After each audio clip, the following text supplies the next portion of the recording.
సామాజిక అస్త్రం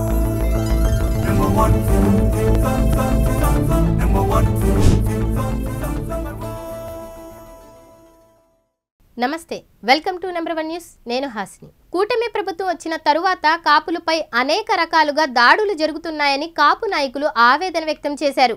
నెల్లూరు జిల్లా కందుకూరు మండలం దారకనిపాడులో జరిగిన తిరుమల శెట్టి లక్ష్మీనాయుడు హత్యను వారు తీవ్రంగా ఖండించారు. ఈ దారుణ మారణకాండలో తీవ్రంగా గాయపడి గుంటూరులోని ఉదయ్ హాస్పిటల్లో చికిత్స పొందుతున్న అతని సోదరులు పవన్, భార్గవులను వివిధ జిల్లాల నుంచి వచ్చిన కాపు నాయకులు పరామర్శించారు. కాపులకు జరుగుతున్న అన్యాయాన్ని ప్రభుత్వం గుర్తించట్లేదని ఆవేదన వ్యక్తం చేశారు. బాధితులను పరామర్శించిన వారిలో దాసరి రాము, ఆమంచి సోములు, తోట రామకృష్ణ, నెంబర్ 1 మీడియా సంస్థల అధినేత Manchala Sai Sudhakar Naidu, advocate Kotipalle Ayyappa, Bhimavaram YCP incharge Sirimelli Venkatrayudu, Krishna జిల్లా గన్నవరం జనసేన ఇన్ఛార్జ్ చలమల శెట్టి రమేష్ తదితరులు ఉన్నారు. ఈ సందర్భంగా వారు మాట్లాడుతూ ప్రభుత్వం ప్రకటించిన నష్టపరిహారం ఏమాత్రం సరిపోదని, బాధిత కుటుంబానికి ఇచ్చిన భూమి పంట పండే సాగు భూమిని ఇవ్వాలని కోరారు. అలాగే 5 లక్షల నష్టపరిహారం కూడా ఆ కుటుంబానికి చాలదని దాన్ని పెంచాలని డిమాండ్ చేశారు. కాపు సామాజిక వర్గం తరపున 50 లక్షల వరకు సహాయం చేస్తామని కాపు నాయకులు తెలిపారు. ఈ రోజున మన వెస్ట్ గోదావరి జిల్లా నుంచి కాపు కుల పెద్దలు, అలాగే కృష్ణా జిల్లా నుంచి కుల పెద్దలు, సాయి సుధాకర్ గారు, ఒకప్పుడు నెంబర్ 1 టీవీ అద్భుతంగా నడిపిన సాయి సుధాకర్ గారు, మిగతా పెద్దలందరూ కూడా స్వచ్ఛందంగా ఈ హాస్పిటల్లో ఉన్న వాళ్ళని పరామర్శించడానికి వచ్చారు. నెక్స్ట్ నిన్న ముఖ్యమంత్రి గారు స్వయంగా కొంచెం వారికి బాధిత కుటుంబానికి కొంత ప్యాకేజ్ ఇవ్వటం, వాళ్ళ కేసుని గట్టిగా ముందు తీసుకెళ్తామని చెప్పడం అది హర్షణీయం. అది కొంచెం ఆలస్యంగా ప్రభుత్వం నుంచి స్పందన వచ్చినా వాళ్ళు ఈ విషయంలో కఠినమైన చర్యలు తీసుకుంటున్నారు, ఆ కుటుంబాన్ని న్యాయం చేస్తున్నారు. చాలా సంతోషం. ఈ విషయాల మీదే కమ్యూనిటీ పెద్దలందరూ కూడా కలిసి ఒకసారి విజయవాడలో ఒక రౌండ్ టేబుల్ కాన్ఫరెన్స్ లాగా కలుద్దాం అనుకుంటున్నాం. అంటే ఎంక్వైరీ, వాళ్ళని కేసు ఎంక్వైరీ విషయంలో ఏదన్నా ప్రభుత్వాన్ని ఇంకేదన్నా అడగటమా, లేకపోతే వాళ్ళ కుటుంబానికి ఇచ్చిన ప్యాకేజీల్లో ఇప్పుడు ఎక్కడున్న అతనికి పూర్తిగా వెన్నెముక డ్యామేజ్ అయిపోయి నడువులు లేచే పరిస్థితి కాదు, లైఫ్లో ఇక అతను మళ్ళీ లేవలేదు డాక్టర్లు చెప్పటం. మరి అతనికి జరుగుబాటుకి ఉన్న ప్యాకేజ్ సరిపోదేమో, మరి దానికి సంబంధించి ఇలాంటి విషయాల మీద కమ్యూనిటీ పెద్దలందరూ కూడా సమావేశమై ప్రభుత్వానికి ఏదన్నా ఇట్లా కాదు, వాళ్ళకి ఈ విధంగా న్యాయం చేయండి అని ప్రభుత్వాన్ని అడిగే విధంగా ఒక విజయవాడలో గెట్ టుగెదర్ ఒకటి రౌండ్ టేబుల్ కాన్ఫరెన్స్ ఒకటి ప్లాన్ చేస్తున్నాం. ఈరోజు కృష్ణా జిల్లా నుంచి, వెస్ట్ గోదావరి జిల్లా నుంచి పెద్దలందరూ కూడా వారిని ఆ కుటుంబాన్ని పరామర్శించడానికి వచ్చారు. ఈ మధ్యకాలంలో చాలామంది ఇది కులపరంగా లాగుతున్నారు అని చెప్పని అంటున్నారు. దయచేసి ఆ ఇన్సిడెంట్ జరిగిన 10 రోజుల తర్వాత మేము వచ్చాం. ప్రభుత్వానికి చెప్తున్నది, తెలుగుదేశం పార్టీకి చెప్తున్నది, దీని మీద దీన్ని తప్పుడు సంకేతాలుగా తీసుకెళ్దామని అనుకున్న వాళ్ళకి చెప్తున్న విషయం మళ్ళీ చెప్తున్నాం. ఈ సంఘటన జరిగిన 10 రోజుల తర్వాత కాపు సంఘాల తరపున మేము ఇన్వాల్వ్ అయ్యాం. ఇదే హాస్పిటల్కి వచ్చి వాళ్ళని పరామర్శించి అప్పుడు ప్రెస్ స్టేట్మెంట్ ఇచ్చాం తప్ప, ఇన్సిడెంట్ జరిగిన 2వ రోజు వెళ్ళి ధర్నాలు చేసి ఇంకేదైనా గలాట చేస్తే రాజకీయం చేశారు, కులపరంగా లాగారు అనొచ్చు. 10 రోజుల దాకా చేమ చిటుకుమంటే రాష్ట్ర వ్యాప్తంగా బ్రేకింగ్ న్యూస్లో వస్తాయి ఛానల్స్లో. అలాంటి 20 పైన శాటిలైట్ ఛానల్స్లో ఎక్కడ ఈ న్యూస్ కనపడలా. 10 రోజుల్లో ప్రింట్ మీడియాలో ఎక్కడ ఈ విషయం కనపడలా. నెల్లూరు జిల్లా హెడ్ క్వార్టర్లో ఉన్న ప్రజలకు తెలియదు ఈ సంఘటన జరిగినట్టు, కందుకూరు చుట్టుపక్కల ఊళ్ళలో తెలియదు ఈ సంఘటన జరిగినట్టు. ఎవరు తొక్కి పెట్టారు ఈ విషయాన్ని?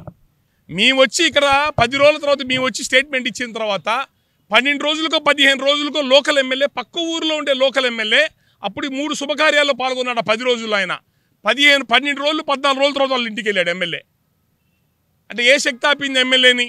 మళ్ళీ దీనికి రంగు కులం అంటగట్టకూడదు అంటారు. కులం అంటగట్టట్లా, మా కులపోడికి అన్యాయం జరిగితే ఎవడు పట్టించుకోకపోతే గతి లేక మేము రోడ్డు ఎక్కాం. మళ్ళీ దానికి కులాలు ఆపాదించారని చెప్పని అంటారు ఏందండి? ఇప్పుడు ఒక అతను కోమాలోకి వెళ్ళిపోయాడు. ఆ కోమాలోకి వెంటిలేటర్ మీద కోమాలో ఉన్న వ్యక్తి ఇప్పుడు బయటకు వచ్చి 1 వారం రోజులు అయింది కోమాలో నుంచి. ఇంతవరకు పోలీస్ డిపార్ట్మెంట్ వాళ్ళు వచ్చి వాంగ్మూలం తీసుకున్నారు తన దగ్గర. చలో కందుకూరు నా ఊరికి పోతే 12 రోజుల తర్వాత కూడా సంఘటన స్థలంలో చచ్చిపోయిన అతను దెబ్బలు తగిన చెప్పులన్నీ అక్కడే పడిపోయి ఉన్నాయి, బండి స్పేర్ పార్ట్స్ అని అక్కడే పడిపోయి ఉన్నాయి. అంటే ఇంతవరకు పోలీసు వాళ్ళు కలెక్ట్ చేసి లోపల పెట్టుకోవాలి ఎవిడెన్స్ కింద. దాన్ని ఏమంటారు? కేసు సజావుగా సాగటం అంటారా దాన్ని? ఈ హాస్పిటల్లో 10 లక్షలు 15 లక్షల పైన బిల్లులు అయినాయి. ఎవరన్నా వాళ్ళ పార్టీ తరపున కానీ ఆ చచ్చిపోయిన కార్యకర్తలు టీడీపీ వాళ్ళే, వాళ్ళ పార్టీ వాళ్ళు కానీ వాళ్ళ ఎమ్మెల్యే గారి తరపున ఎవరైనా వచ్చి డాక్టర్ గారితో మాట్లాడారా? అయ్యా డాక్టర్ గారు వాళ్ళ సంగతి మేము చూసుకుంటాము, జాగ్రత్త వైద్యం చేయండి, ప్రభుత్వం నుంచి సీఎం రిలీఫ్ ఫండ్ డబ్బులు ఇస్తామని చెప్పి ఏమైనా ముందుగా ఎవరు వచ్చి చెప్పారా? ఎవరు పట్టించుకోకపోతే మేము ముందుకు వచ్చాను తప్ప దీన్ని రాజకీయం చేద్దామనో కులపరంగా లాగుదామనో రాలా. దయచేసి తప్పుదోవ పట్టించద్దు. ఇప్పటికీ చెప్తుంది ఒకటే, దీన్ని ఇప్పటికీ మీరు రాజకీయం చేయాలని కోరుకోవట్లేదు. మేము ఎవరం కూడా మేము హర్షం వ్యక్తం చేస్తున్నాం. సాక్షాత్ ముఖ్యమంత్రి గారు మాట్లాడేందుకు మేమందరం అభినందిస్తున్నాం. అది ఎప్పుడు ఇన్సిడెంట్ జరిగిన 18-20 రోజుల తర్వాత హోమ్ మినిస్టర్ గారు వాళ్ళ ఊరికి వెళ్ళింది. హోమ్ మినిస్టర్ గారు వాళ్ళ ఇంటికి వెళ్ళి ఇంకా ఎంతసేపటికి ఇది డబ్బు లావాదేవీలు కులాన్ని లాగారనే కాన్సెప్ట్లోనే మాట్లాడుతుంది తప్ప మీరు పట్టించుకుంటే మీరు ముందుగానే పట్టించుకుంటే ఈ గొడవ ఎందుకు వస్తుంది? మీ యంత్రాంగం ముందుగా పట్టించుకుంటే మీ ఎవరు ఇన్వాల్వ్ అవసరమే లేదు. ఈ రోజు కూడా ఇక్కడ మా కాపు సంఘాలలో వాళ్ళ దగ్గరికి వస్తుంది రాజకీయం చేయడం కాదు, వచ్చిన ప్రతి వాళ్ళకు 20,000, 25,000, 50,000, ₹1,00,000 డబ్బులు ఇచ్చి వెళ్తున్నాం. ఆ కుటుంబానికి వచ్చిన వాళ్ళం ఊరికి రాజకీయం చేయడానికి రావట్లా, వాళ్ళకి డబ్బు ఇచ్చి వెళ్తున్నాం. వచ్చి అయ్యా మీరు పేదోళ్ళు ఈ డబ్బులు వాడుకోండి అని ఇచ్చి వెళ్తున్నాం. ఇప్పటికి కూడా మేము రాజకీయం చేయాలని మేము కోరుకోవట్లా. దయచేసి కేసు నిజాయితీగా నడపండి, నిష్పక్షపాతంగా నడపండి, కేసుని దోషులు శిక్షించండి, ఆ కుటుంబాన్ని న్యాయం చేయండి. ఆ నడుములు పడిపోయిన అతనికి మీరు ఇచ్చిన ప్యాకేజ్ సరిపోదు కదా, జీవితాంతం మనసు మీదే ఉండాలా. ఎవరు పోషించాలి అతన్ని? అతను బడ్డనే కదా అందరికి కూడా, అతనే బడ్డను అందరికీ బడ్డను. కాబట్టి ఇలాంటి ప్యాకేజీ విషయాల్లో కూడా ప్రభుత్వం కొంచెం జాగ్రత్తగా మళ్ళీ పునరాలోచించి ఏమైనా చేయాలని చెప్పి కోరుకుంటున్నాము. సీఎం చంద్రబాబు నాయుడు గారు ప్రకటించినటువంటి ఆర్థిక సహాయం పొలాలు ఇవ్వటం అనేది చాలా మాకు సంతోషాన్ని ఇచ్చింది. కాకపోతే ఏంటంటే ఇవాళ 5 లక్షలు అనేది అది జనం నవ్వుకునే విధంగా కాకుండా దాన్ని ఒకసారి ప్రభుత్వం ఆలోచించాలనేది నా విన్నపం. అలానే పొలాలు ఏమన్నా ఇచ్చినవి కూడా మంచి ఖరీదైనవి ఆ ఏరియాలోనే డీకే పొలాలు, పంట లేని పొలాలు ఇచ్చి అప్రతిష్ట పాలయ్యే పొలాలు కాకుండా మంచి పొలాలు ఇవ్వాలి. అలానే ఈ ఎన్నెపూస దెబ్బతిని ఎప్పుడూ మంచంలోనే ఉండే పరిస్థితి ఉన్న వ్యక్తికి వీళ్ళందరికంటే కూడా ఆర్థిక సాయం ఇవ్వాలి. ఇవన్నీ పక్కన పెడితే లీగల్గా వచ్చేతలకే ఎఫ్ఐఆర్లు అవ్వచ్చు, రిమాండ్ రిపోర్ట్ అవ్వచ్చు, చాలా అవకతవకలతో కూడుకున్నాయి. కాబట్టి ఒకసారి పరిశీలన చేసి దాన్ని ఈ నరహంతకుడు హరిశ్చంద్ర ప్రసాద్ అనేవాడికి ఉరిశిక్ష పడే విధంగా ఏ రకంగా అయితే ఉంటుందో దాన్ని మళ్ళీ కేసుని రియాలిటీగా ఎంక్వైరీ చేసి, ఎందుకంటే ఆపదలో ఉండారు, మంచంలో ఉండాళ్ళు ఏమీ పెద్దగా చెప్పలేరు, రియాలిటీ రాదు, మనసు అంతా బాధలో ఉంటుంది, కోమాలో ఉండరు. అలానే వాళ్ళ చేత పిచ్చిరాత లాయించుకొని ఏలుముద్దలు వేసి కేసును మాఫ్ చేయాలని ఆలోచన చేయొద్దు దయచేసి.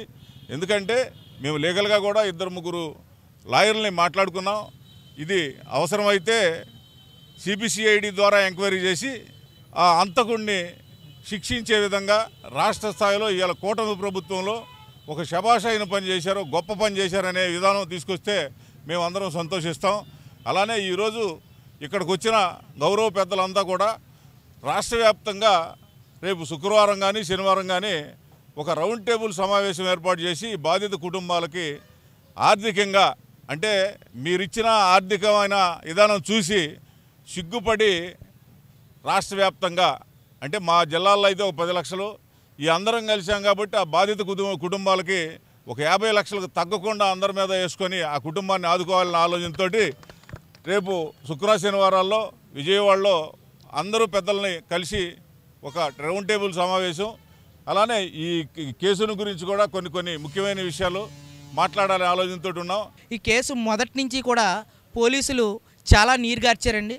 అలా పవన్ నాయుడు ఒంగోలు ఆసుపత్రిలో అపస్మారక స్థితిలో ఉన్నప్పుడు అతను సంతకం పెట్టినట్టు, అందులో తన వదిన గారికి తనకి హరిశ్చంద్ర ప్రసాద్ గారికి అక్రమ సంబంధం ఉన్నట్టు తప్పుడు రిపోర్ట్ రాసినటువంటి ఆ పోలీసుల మీద కూడా త్వరితగతిన యాక్షన్ తీసుకోవాలి.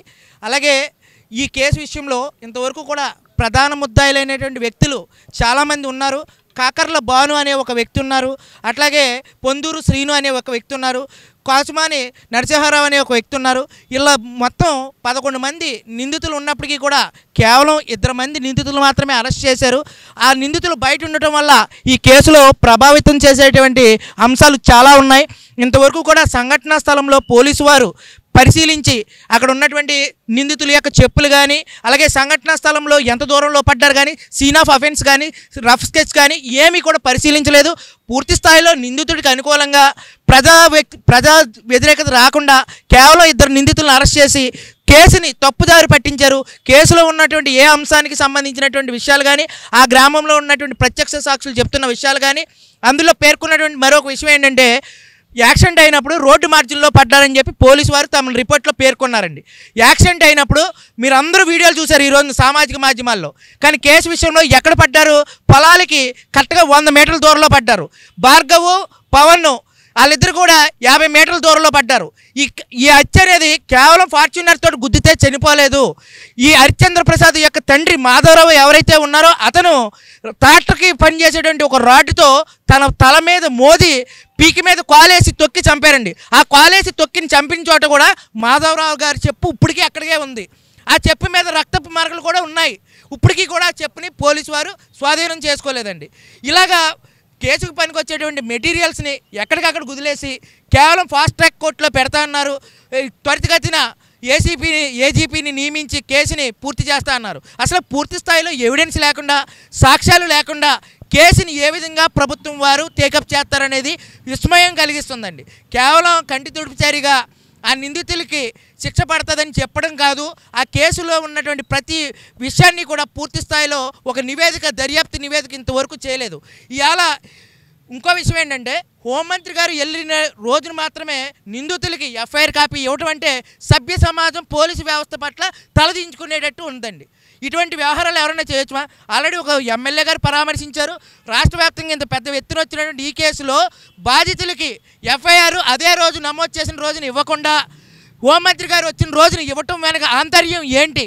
ఈ కేసు విషయంలో పూర్తి స్థాయిలో అతను గుద్దిన తర్వాత, హరిశ్చంద్ర ప్రసాద్ గారు గుద్దిన తర్వాత, ఈ కేసులో చంపేసిన తర్వాత అదే ఊరు వెళ్ళి 1:23 ఓ ఫంక్షన్కి అటెండ్ అయ్యి అక్కడ భోజనం చేసి తిరిగ్గా అక్కడి నుంచి పోలీస్ స్టేషన్కి వెళ్ళారంటే పోలీసు వారి యొక్క రాజ్య మర్యాదలు ఆ వ్యక్తికి ఎలా ఉన్నాయి? ఆ వ్యక్తికి ఎవరెవరు కాల్ చేశాడు? సంఘటనా స్థలం నుంచి ఎస్ఐ గారు కాల్ చేశారు, ఎమ్మెల్యే గారు కాల్ చేశారని చెప్పి ప్రత్యక్ష నిందితులు చెప్తున్నారు. ఆ ఎమ్మెల్యే గారి మీద, అలాగే ఒంగోలు ఆసుపత్రిలో స్టేట్మెంట్ రికార్డ్ చేసినటువంటి పోలీసు వారి మీద కూడా తక్షణమే యాక్షన్ తీసుకుని ఈ కేసుని జ్యుడిషియల్ ఎంక్వైరీ చేయాలి. అప్పుడు మాత్రమే బాధితులకి న్యాయం జరుగుతుందని చెప్పి ఈ ఛానల్ ముఖంగా నేను తెలియజేస్తూ ఉన్నాను. ఈ రోజున మరి కందుకూరు నివాసి లక్ష్మీనారాయణ మర్డర్ అనేటువంటిది చాలా కిరాతకమైనటువంటి దానిలో ఒక సినిమా పక్కి దాటి మర్డర్ చేయటం అంటే అది చూసిన ప్రజానికానికే ఎంతో బాధాకరంగా కనిపిస్తూ ఉంది. 10-15-20 రోజులు దాటిన, దాదాపు 20 రోజుల పైన అయినట్టుంది ఇప్పటికి. ప్రభుత్వం మొదట్లో స్పందించకపోవటం, అలాగే కేసుని తప్పుదోవ పట్టించాలనేటువంటి ఆలోచన వెనకాల నుంచి జరగటం, మరి ఎవరైతే బాధ్యతలు ఉన్నారో వాళ్ళని ఎవరు పట్టించుకోకపోవటం ఇవన్నీ జరిగిన తర్వాత మా దృష్టికి వచ్చిన తర్వాత మేమందరం కూడా అలర్ట్ అయ్యి మా కుల వాళ్ళని మరి దారుణంగా ఇంత దారుణం జరిగితే ప్రభుత్వం స్పందించకపోయిన తర్వాత మేము రావాల్సి వచ్చింది. ఈరోజు కూడా తర్వాత ప్రభుత్వం స్పందించడం ఏదో ప్రకటించడం జరిగింది. దానికి అందరూ కూడా మేము కృతజ్ఞత తెలియజేసుకుంటున్నాం. కాకపోతే ఇవాళ మా యొక్క ఎవరైతే బాధ్యతలు ఉన్నారో వాళ్ళందరికీ కూడా మా సానుభూతి తెలియపరుస్తూ ఎంతో కొంత సహకరించాలనేటువంటిది రావడం జరిగింది. మరి ఇప్పుడైనా వాళ్ళకి చేసినటువంటి పారితోషికం ఇంకా, ఎందుకంటే ఒక మనిషికి వెన్నెముక విరిగిపోవటం, అసలు జీవితంలో అతనికి మళ్ళీ బయటకు వచ్చి పని చేసుకోలేని పరిస్థితులు ఉండటం, మరి వారికి ఇచ్చినటువంటి ఏర్పాటు ప్రభుత్వం ఇంకొకసారి ఆ పునరాలోచన ఆలోచించి వారిని న్యాయం చేయాలని సందర్భంగా కోరుతా ఉన్నాను. నేను ఒకటి తీవ్రంగా మాట్లాడాలనుకుంటున్నా. ఈ కులాలు అని చెప్పేసి ఎస్పీ మేడం ఆ జిల్లా నెల్లూరు జిల్లా ఎస్పీ మేడం నిన్న కేసులు పెడతాం, కులం గురించి కులాలు ఇదిగానే తీసుకొస్తే ఇబ్బందులు కలిగిస్తే కేసులు పెడతామంటున్నారు. అమ్మా మీకు చెప్తున్నాం, ఇది 10 రోజుల వరకు నిమ్మకు నీరెత్తినట్టు స్థానిక ఎమ్మెల్యే అయినటువంటి స్థానిక ఎమ్మెల్యే ఏమాత్రం స్పందించాడు? ఆయన ఒక్కరోజు ఆయన యొక్క పార్టీ వ్యక్తి అయిన వ్యక్తిని, ఈ తిరుమల శెట్టి నాయుడు గారిని ఆయన సొంత పార్టీలో వ్యక్తి అయితే 24 గంటల్లో దగ్గరుండి అతను కాపాడుకోవాల్సిన బాధ్యత ఎమ్మెల్యేకి లేదా? ఆ ఎమ్మెల్యే పట్టించుకోడా? 10 రోజుల తర్వాత ఇది రకరకాలుగా మాట్లాడతారా?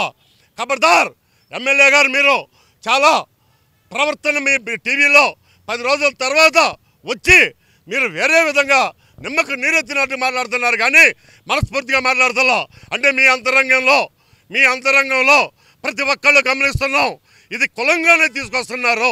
స్థానిక ఎమ్మెల్యే దీన్ని కులంగానే అవతల వ్యక్తిని కాపాడుకుంటున్నాడు అని చెప్పి మేమందరం కూడా భావించాం ఈ రాష్ట్ర వ్యాప్తంగా. మీరు ఒకటి చెప్తున్నాం, మీకే కాదు, ఎస్పీ గారికే కాదు, ఈ రాష్ట్రంలో 4 వ్యవస్థలు పటిష్టంగా ఉండాలి. ఈ 4 వ్యవస్థల్లో ఒక వ్యవస్థని పక్కన పెడదాం. 3 వ్యవస్థలు పటిష్టంగా ఉంటే 4వ వ్యవస్థకి పని ఉండదు. 4వ వ్యవస్థ కుల వ్యవస్థ, మొదటి వ్యవస్థ రాజకీయ వ్యవస్థ, 2వ వ్యవస్థ మీడియా వ్యవస్థ, 3వ వ్యవస్థ పోలీసు వ్యవస్థ. ఈ 3 వ్యవస్థలు మీరు సరిగ్గా పనిచేస్తే మా కుల సంఘానికి పని ఉండదు. మీరు ఈ 15 రోజుల నుండి ఏది కూడా సరిగ్గా పాటించలేదు కాబట్టి మాలో ఆవేదన గుండె లోతుల్లోంచి మాకు వచ్చింది. అదే మేము పవన్ కళ్యాణ్ గారు స్టేట్మెంట్ ఇవ్వట్లేదని అంటున్నారు. అది ఇవ్వకూడదు. ఆయన కానీ స్టేట్మెంట్ కానీ ఇచ్చుంటే, ఆయన కానీ ఈ రాష్ట్రంలో స్టేట్మెంట్ కానీ ఇచ్చుంటే, ఆయన కులానికి అంటగడతమే కాదు, ఈ రాష్ట్ర వ్యాప్తంగా రోడ్ల మీదకి వచ్చి తరిమి ఎవరినైనా సరే అదే కందుకూరు వెళ్ళి తరిమి కొట్టేవాళ్ళం. అటువంటిది లేదు కాబట్టి ఎస్పీ మేడం గారికి చెప్తున్నాం, పెట్టుకుంటారా కేసులు పెట్టుకోండి. చల్లమలశెట్టి రమేష్, మీరు ఏ విధంగా పెట్టుకోండి. కులాలు అనేది లేకుండా లేవు ఈ రాష్ట్రంలో. ఈ ఆంధ్ర రాష్ట్రంలో కులం లేదు, కులం మీద ప్రేమ లేదనేవాడు దొంగ, పచ్చి అబద్ధారి, పచ్చి క్రూరుడు. ప్రతి ఒక్క కులానికి కూడా, ప్రతి ఒక్క కులం మీద కూడా ప్రేమ ఉంటుంది, కానీ కుల పిచ్చి మాత్రం ఉండకూడదు. అది గమనించుకోండి నాయకులారా, పోలీస్ మిగతా వ్యవస్థలన్నీ కూడా కుల పిచ్చి మాత్రం ఉండకూడదు. మేము మా మిత్రుల కాపులకు కూడా చెప్తున్నాం, మన కుల వివక్ష వద్దు. ఎక్కడా కూడా అలాగే తిరుగుతున్నాం, అలాగే ఉంటున్నాం, మనం అలాగే ఉందాం. ముఖ్యంగా కాపులకి ఈ రోజున ఒంటరిలో అయిపోయిన భావం కలుగుతుంది, బాధ కలుగుతుంది. ఒకప్పుడు ఈ రాష్ట్రంలో ప్రభుత్వాన్ని సాధించి ముఖ్యమంత్రులు ఎవరు నిర్ణయించిన కాపు జాతి అనాథులుగా ఒంటరిలో అయిపోయిన పరిస్థితి ఈ రోజున కందుకూరు సంఘటన అర్థమవుతుంది. కందుకూరు సంఘటనలో అదే పార్టీకి మన ఎలక్షన్లో సపోర్ట్ చేసిన దాసరి రాము గారు చెప్పడం వల్ల దానికి క్రెడిబిలిటీ వచ్చింది. అదే వేరే వాళ్ళు చెప్తే దాన్ని ఎప్పుడూ సమాధి అయిపోయేది. ఆ దాసరి రాము గారి ద్వారా, అదే పార్టీ తాలూకు చెందిన వ్యక్తి ద్వారా ఈ రోజున రాష్ట్రంలో ఈ సంఘటన యథార్థం. కాపుల మీద గత కూటమి ప్రభుత్వం వచ్చిన దగ్గర నుంచి ప్రతిరోజు కూడా వందలాది సంఘటనలు ఈ రకంగా కాపులు అవమానిస్తూ వాళ్ళ మీద దాడులు చేస్తూ చాలా జరుగుతున్నాయి. కాపుల పరిచయాలు దమనీయంగా ఉందనే పరిస్థితి ఉందని చెప్పి వాళ్ళు రావడం జరిగింది. మేము వైఎస్ఆర్ పార్టీ చెందిన వాళ్ళైనా సరే మా పార్టీ పిలిపి ఇవ్వలేదు వెళ్ళమని కూడా. అందులోకి వెళ్తే మన మీద రాజకీయం చేసామని చెప్పి వాళ్ళు నష్టం జరుగుతుందని చెప్పేసి మేమందరం కూడా గమ్మునే ఉండిపోయాం. కానీ కులం ప్రభావం వల్ల, కులం గురించి మన సాటి కులస్తులకు అన్యాయం జరుగుతుంటుంటే మేము ఇంట్లో కూర్చొని బాగుదని ఈ రోజున ఇక్కడ రావడం జరిగింది. వాళ్ళకి ఆర్థికంగా సాయం చేయడం కానీ వాళ్ళ తాలూకు విషయాలు బయట తీయడం, దాన్ని ముఖ్య పాత్ర వహించడానికి రావడం జరిగింది. ఈరోజు ఎవరో దీన్ని మమ్మల్ని తట్టి ఇక్కడ రమ్మని అనలేదు. యావత్ కాపు జాతి కూడా రాష్ట్రంలో అట్టుడుకుపోతుంది. ఈ కార్యక్రమం మన దాసరి రాము గారు, మన ఆమంచి సోములు గారు దీన్ని బయటికి తీసుకొచ్చి జనసేన పార్టీలో ఉన్నా కూడా పార్టీలకు అతీతంగా వాళ్ళందరూ కూడా బయటకు వచ్చి కాపుల్ని చంపినందుకు దాన్ని ప్రశ్నించి అడగడం, ఈ రాష్ట్రంలో కాపులందరూ కూడా ఏకతాటిపైకి 20 పార్టీల నుంచి పార్టీలకు అతీతంగా దీన్ని స్పందించి మేము ఇక్కడికి రావడం జరిగింది. పశ్చిమ గోదావరి జిల్లా వ్యాప్తంగా ఈ పశ్చిమ గోదావరి జిల్లాలో కాపులు 190 మంది కాపులు ఉంటాము. మేమందరం కూడా చలించిపోయి మన కులానికి ఇంత అన్యాయం జరిగిందని చెప్పి ఈ రాష్ట్రంలో కాపుల్ని తొక్కివేసే విధంగా ఈ ప్రభుత్వం వచ్చిన కాడి నుంచి కూడా కొవ్వూరులో కూడా మొన్న ఒక జనసేన నాయకుడిని కొడితే, ఎమ్మెల్యే ఎదురుకుండా కొడితే కనీసం స్పందించలేదు. అక్కడ కాపులకు పదవమని చెప్తే అక్కడ జనసేన ఇన్ఛార్జిని సస్పెండ్ చేయడం జరిగింది. ఈ రకంగా జనసేన నాయకులు పార్టీకి కూటమికి చేసి ఈవేళ పవన్ కళ్యాణ్ ఏదో ముఖ్యమంత్రి అవుతాడనే ఉద్దేశంతో కాపులు కూటమికి చేసి ఆయన్ని అడ్రస్ లేకుండా చేయాలనితో ఆయన మౌనవత్వం పాటిస్తున్నాడు. మేము కాపు కులం నుంచి చెప్తున్నాం, ఒక రంగా గారిని పోగొట్టుకున్నాం. అలాగే ముద్రగడ పద్మనాభం గారు మరి కాపుల్ని బీసీలు చేయాలని ఉద్యమం చేసి ఒక జీవో తీసుకొచ్చి అటువంటి వ్యక్తి ఈ 2014లో పెట్టిన జీవో గురించి అడిగితే ఆయన జైల్లో పెట్టి హాస్పిటల్లో పెట్టి దీక్షను విరమణ చేశారు. అటువంటి నాయకులందరూ కూడా కాపు కులానికి వండి తెచ్చారు. మళ్ళీ కూడా ఇక్కడ దాసరి రాము గారు, ఆమంత్ స్వాములు గారు కూడా ఒక కాపుల్ని ఒక తాటి మీద తీసుకొచ్చి పార్టీలకు అతీతంగా కాపు జేఏసీని ఏర్పాటు చేసి ఈ రాష్ట్రంలో కాపు జేఏసీని ఏర్పాటు చేయాలనే ఉద్దేశంతో ఈ కాపులు అందరూ కలిసి ఇక్కడున్న మన లక్ష్మీనాయుడు గారి కుటుంబానికి ఆర్థిక సాయం చేయాలని జిల్లా వ్యాప్తంగా మేము రావడం జరిగింది. మేము ఏ పార్టీ తరఫున ఏ పార్టీ నాయకులు మాకు ఆదేశాలు ఇవ్వలేదు. మేము ఈ కూటమి ప్రభుత్వం వచ్చిన కాడి నుంచి కూడా చాలా దాడులు జరుగుతున్నాయి. ఒక కులం మీద, మన కులం మీద, అన్ని కులాల మీద దాడులు చేస్తున్నారు. మరి రాష్ట్ర ప్రభుత్వం, రాష్ట్ర డీజీపీ ఏం చేస్తున్నారు? మీరు కొట్టి చంపే వరకు కూడా మీరు కేసులు కట్టకపోవడం 15 రోజులు అయినా సరే లోకల్ ఎమ్మెల్యే కానీ లోకల్ మినిస్టర్ కూడా ఒక సామాజిక వర్గానికి చెందినవారు కాబట్టి ఆ సామాజిక వర్గాన్ని దాయాలని చెప్తున్నారు. మేము ఏదన్నా మాట్లాడితే కాపులు దీన్ని రాజకీయం చేస్తాకు వచ్చినారు అన్నారు. మా కులం కాబట్టి మేము వచ్చాం తప్ప దీన్ని రాజకీయంగా ఓట్లు వేయవలసింది గ్రామాల్లో తప్ప ఇక్కడ కందుకూరులో ఒక నియోజకవర్గం కాదు. ఇది రాష్ట్ర వ్యాప్తంగా కాపులందరూ గుర్తుంచుకోండి. మనం దేనికైతే మనము పనిచేసామో ఆ నాయకుడు మనకు చేయనప్పుడు ఆ ఎమ్మెల్యే మనకు ఎందుకని చెప్పి మేము ప్రశ్నిస్తూ పవన్ కళ్యాణ్ గారు ఇప్పుడైనా సరే వారికి నిన్న చంద్రబాబు నాయుడు గారు ఆర్థిక సాయం ప్రకటించారు. 4 ఎకరాల భూమి అన్నారు, 2 ఎకరాల భూమి అన్నారు, 5 లక్షలు అన్నారు. ఇంతవరకు ఎక్కడ కూడా బ్యాంక్ అకౌంట్లో కానీ డీడీల రూపంలో కానీ ఎక్కడా రాలేదు. వారికి పండించే భూమి ఇమ్మని చెప్పి కందుకూరులో, ఒంగోలు జిల్లాలో భూమి 2 లక్షలు, 3,50,000 కూడా ఉంది భూమి. అటువంటి పోడు భూమి కాకుండా పండించి నీరు వెళ్ళి పంటలు పండే భూమిని ఇమ్మని చెప్పి అలాగే వారికి కుటుంబానికి ఆర్థిక సాయం ఇంకా భారీగా సమకూర్చాలని చెప్పి మా కాపులంతా డిమాండ్ చేస్తున్నాం. మరిన్ని లేటెస్ట్ అప్డేట్స్ కోసం చూస్తూనే ఉండండి నెంబర్ 1 న్యూస్. సామాన్యుడి చేతిలో సామాజిక అస్త్రం.